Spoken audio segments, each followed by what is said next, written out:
రెడ్డిల ఐక్యత. ఒక్కసారి అందరం కలిసి ప్రమాణం చేద్దాం. చేతులు ఇట్లా పెట్టుకోండి అందరూ. రెడ్డి బంధువులమైన మేము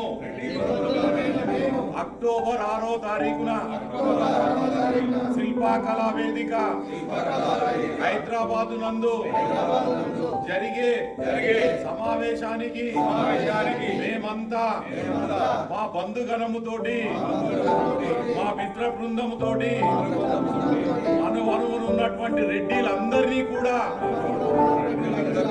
ఆ సమావేశానికి తీసుకొని వచ్చి జయప్రదం చేస్తామని ఈ సభా వేదికంగా ప్రమాణం చేస్తున్నాము.